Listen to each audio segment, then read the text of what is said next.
Hello, and welcome to Cheers. That's one woman's opinion. I am your host, Carolyn Mills. Today we will be looking at the final episode of the first season, called Showdown Part 2. It was episode 22 and first aired on March 31st, 1983. And that date is also Rhea Perlman's 35th birthday. This episode was directed by James Burrows. It was written by Glenn Charles, Les Charles, and James Burrows. Guest cast includes Louise DeBonzi. I'm hoping I'm pronouncing her name right, as Lady Number One. She was also known. She's actually done a lot of things. I personally remember her from the 1982 movie Annie, where she played Eleanor Roosevelt. Sadly, she died in 2021 from an undisclosed cause. Helen Page Camp as Lady Number Two. She also passed away in 1991 following a stroke. Alan Koss as Alan, Paul Vaughn as Paul, Peggy Kubena as Cindy, Tim Cunningham as Chuck, and John Ratzenberger as Cliff.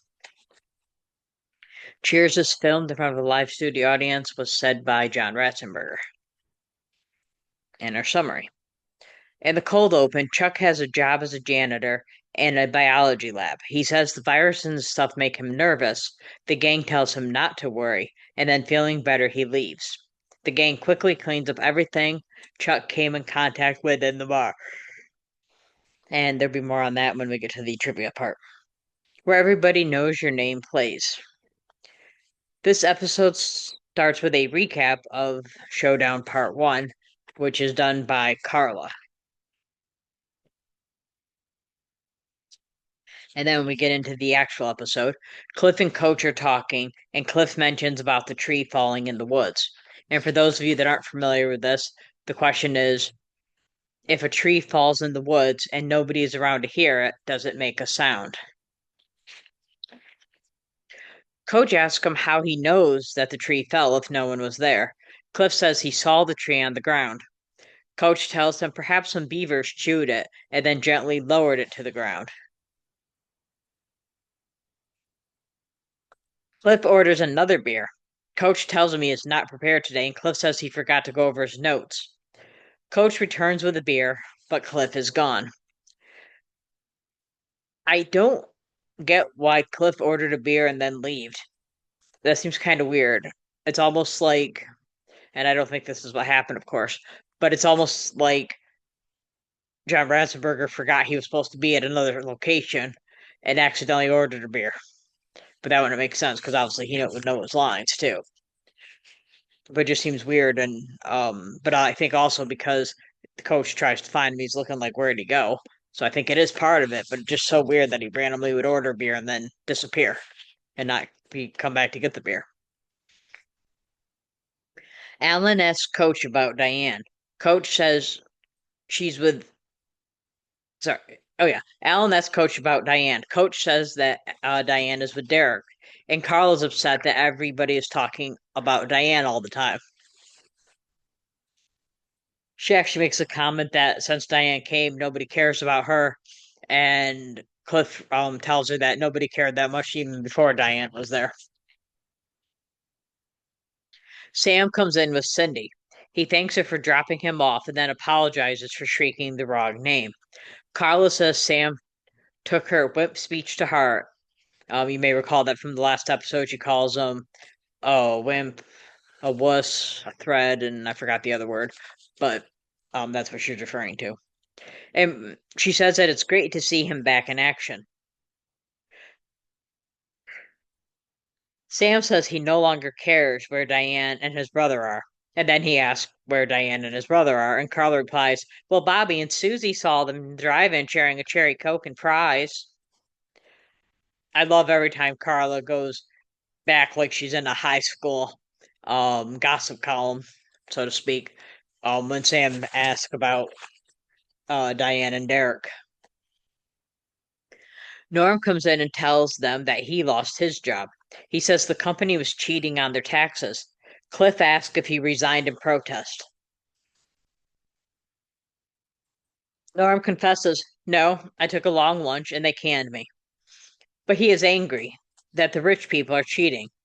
Norm asks about Diane. They start discussing her and Derek, and Sam is annoyed about all the gossiping, which is funny since he himself just asked. Carla takes the order of two women. They keep upping their drinks because they start with a non-alcoholic drink. I can't remember the order, but they start with like a non-alcoholic drink, and then they keep adding more and more alcohol, and then they finally end with two Boilermakers, Wild Turkey, and Bud. The only thing I recognize in there is Bud, which is sure, of course, Budweiser. I don't know what a Boilermaker or a Wild Turkey is because I don't drink. But Carla says she'll run a tab. Coach gets off the phone. He says he didn't get the job in Venezuela. And then he further explains that his Spanish was really good, but his English was not. Another great line because obviously, well, Coach's first language might be Italian because, and Coach's daughter, when he's upset, he switches and he starts talking in Italian when he's upset. So I assume that's his first language, which would make sense, being that he's played by Nicholas Colasanto, who himself was Italian. Though I don't know if he's full-blooded Italian or Italian American. Well, obviously he was in America. He was Italian American. I don't know if he was. Pretty sure he was born here. Let me look it up. Now I'm curious. Got the phone. I'm gonna look it up. Nicholas Colasanto. All right. Nicholas Colasanto was born in Providence, Rhode Island, January 19th, 1924. Okay, so yes, he was born in America. I thought he was.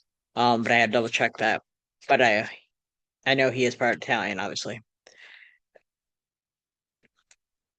But anyway, the whole fact that his Spanish is better than English is really great, since he only learned Spanish briefly. Diane tells Coach he never takes a day off.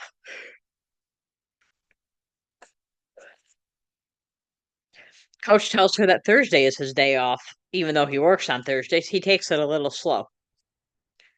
Diane tells Coach that Derek is flying to Paris and wants her to go with him. She says that Derek is exactly what she's looking for, and she thinks that Derek is interested in him as well, and her as well. Coach tells her, "What a lousy break." Another great line. Coach hasn't quite connected the pieces yet of why she thinks that it's not great that he's interested and she's interested, and yet she sounds down, but he's about to. Diane asks Coach if he thinks she is smart. He says that she is the smartest person he knows. And I thought, based on the people in the bar and whatnot, that's not saying a whole lot. In fact, that's funny because what's his name? In season five, uh, wow, brain dead here. The guy from Monty Python. He was in Harry Potter.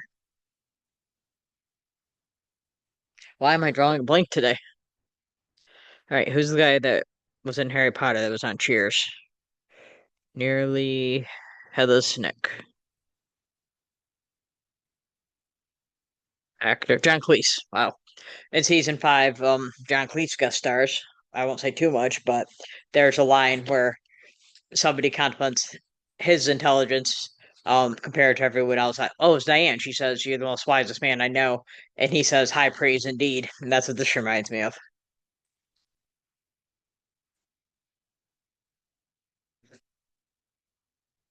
So Diane asks Coach. Oh, I just read that part. Wow, I'm a little off today. I apologize. She confesses she is attracted to Sam.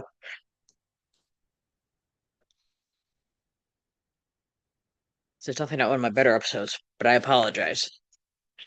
Allergies. That's making me yawn because it affects my asthma. Anyway, however, Derek is willing to make a commitment, but all Sam does is flirt. And this line, I thought, I know it's the early 80s, but I mean, in 1988, when A Very Brady Christmas comes out, and Peter wants to marry his fiance, but he won't ask her because she makes more money. She, Cindy Brady says, if he won't ask you, ask him. This was 5 years before, same decade. So I'm thinking if Diane is interested in Sam, why can't she just say, "Hey, I like you"? Why does she upset that he won't tell her because she won't do it either? But it's still, I mean, I remember growing up because I was born in 1980. My mom would say, "Let the guy ask you." So maybe that was still relatively new at that point for the girl to ask. But that was my thought when I saw her complain about him flirting and not making a commitment. Coach explains Sam keeps his feelings to himself. I love Coach says to her, if he doesn't say anything, he must really care. And then he's like, or he just doesn't give a damn. I paraphrase that. Norm overhears them, and he tells Diane that sometimes men and women are afraid of rejection, so they do not take the first step. So even here, Norm points out men and women do not take the first step. So she's like, she definitely could have. Diane tells him, Norman, that's beautiful. He says he has a romantic side.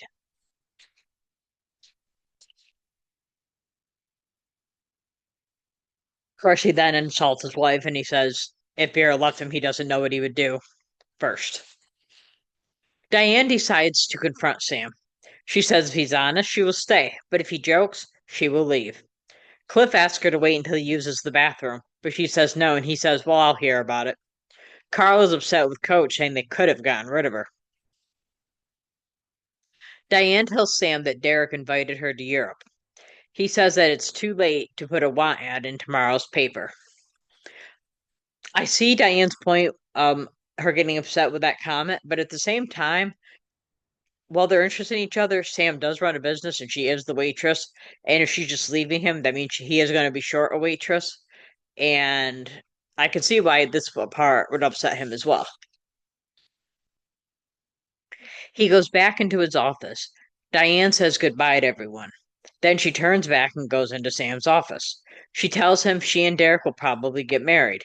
And then she tells him about their future life together, including their double D rants for Derek and Diane. As she's telling him this, Sam keeps making snide comments. And then he asks her if he gets to kiss the bride. Diane replies, I think you know what you can kiss. She leaves the office again, says goodbye several times to the people as she heads to the door.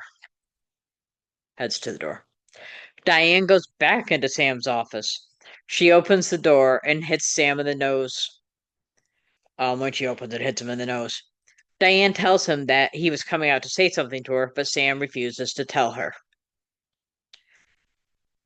So you already see here there's a problem that these two really should not be together. As much as it's fun to see them together, in the next season, of course. Some good episodes there. But he can't tell her. She's not really telling him. She's just trying to get him to tell her. Um, if you can't get past that, you really probably shouldn't be dating. Diane then leaves the office again. The gang all say goodbye again, but she does not leave. She returns to Sam's office with the blackboard from the pool room. She tells Sam to say what he was going to say, but when he won't, she starts scratching the board. And if you've ever heard the nails on a blackboard, you understand. He yells, please don't go. Diane demands he ask her nicely. He asks her again to stay, and she replies, why should I? She explains she doesn't want to stay in case something might happen.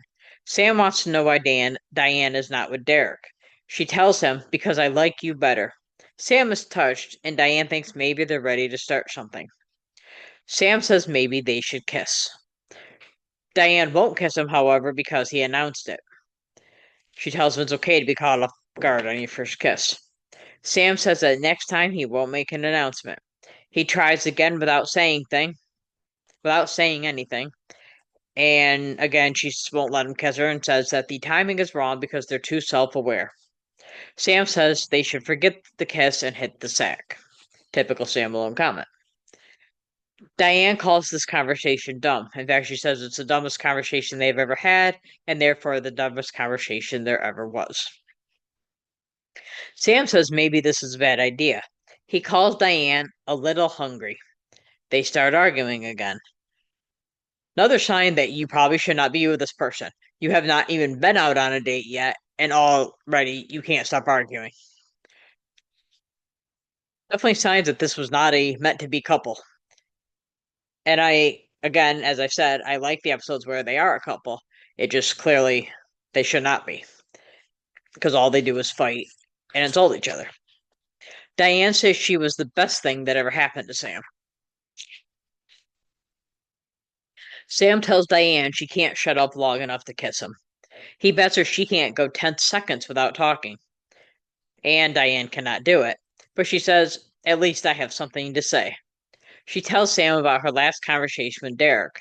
Sam goes to escort her out of the office. When he opens the door, everyone in the bar is outside the door listening, and that is a classic scene. You see them all piled up there right by the door.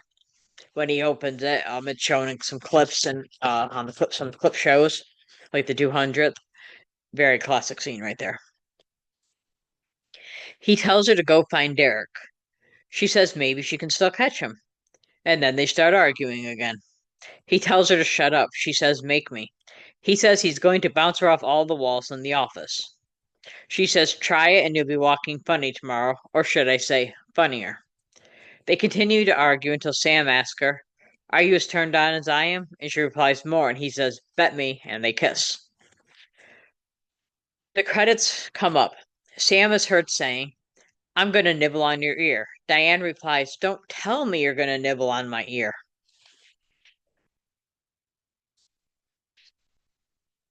I gave this episode 5 out of 5 beer nuts. It's actually one of my favorites in the first season. Actually, both parts were one of my favorites. This was such a great season finale, and it's good to see Sam and Diane finally together, even though I don't think they should be together. But like I said, for the next season and seasons, I should say, next few seasons, obviously it's a good thing that they're together.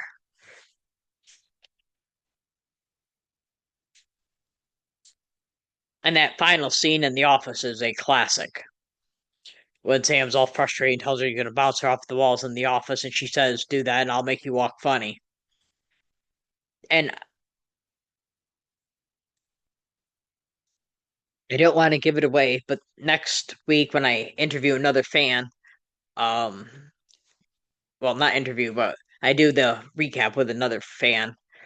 I don't want to give anything too much away, but I actually had mentioned to him that people have made comments about Sam threatening Diane and whatnot, and how their relationship is sometimes violent.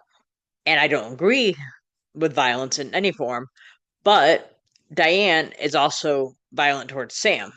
I mean, there's times when she's hit him and whatnot. So I think it's not that violence is okay, it's that they're both guilty is what I'm trying to say. So but I still enjoy the episodes, they still make me laugh, I'm not gonna lie. MVP, this is the first another first for me, like when I gave Harry Anderson the MVP award. This MVP is a co-MVP, Ted Danson and Shelley Long. You cannot have one without the other, so they had to be co-MVPs. The two of them have such great chemistry. They play off each other perfectly. And Ted Danson has actually commented many times about how talented Shelley Long is, and he's even said if it weren't for her, he does not think they would have come back for the second season. And I have to agree. She's phenomenal, of course, but the two of them together is really, I mean, I could see why in those opening credits it's Ted Danson, Shelley Long. He's on top there and she's underneath. Because it really is those two, and especially the early seasons here. Best dressed, Diane Chambers. I don't know if Shelley Long is just easy to dress. The costumes for her were easy, or if she just looks good in everything she wears. I don't know what it is, but she seems to get this quite often. She has some of the best costumes. My favorite line of the episode. Sam says, when they're in the office fighting, he tells her, how do you think it feels to be attracted to someone who makes you sick? Diane replies, I could write a book on the subject. That's also when he says you couldn't shut up long enough to write a check.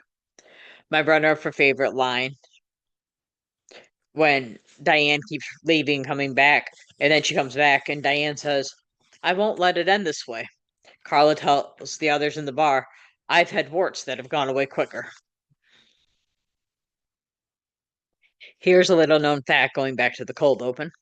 The cold open from this episode is almost the same as the one from Coach's daughter. The difference is that Carla is noticeably pregnant.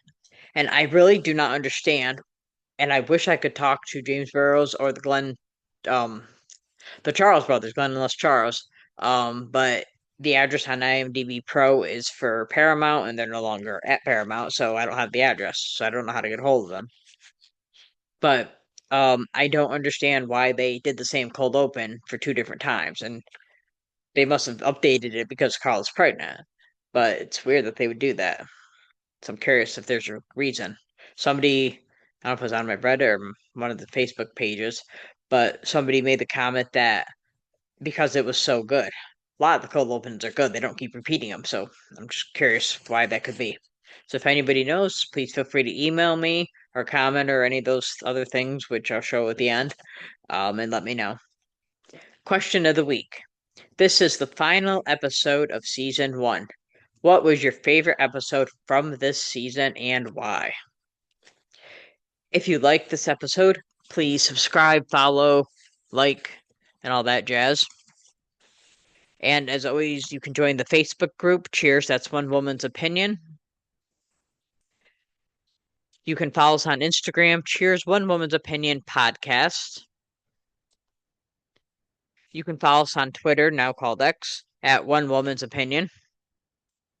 And of course, you can email us with questions, comments, etc. at cheers one woman's opinion podcast at gmail.com.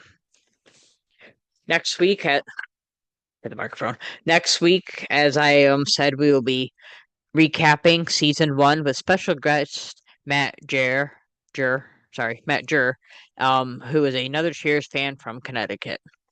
And on that episode, which I already recorded before I did this one, I forgot to mention the following week after that will be a very special guest star, Kenneth Tiger, who was on season one episode The Boys in the Bar as Fred, and then comes back as season four in the episode Don Juan as Hell, playing the part of Mr. Greenspan, will be a guest interview, which I also did, and it's really good, so I hope you'll tune in.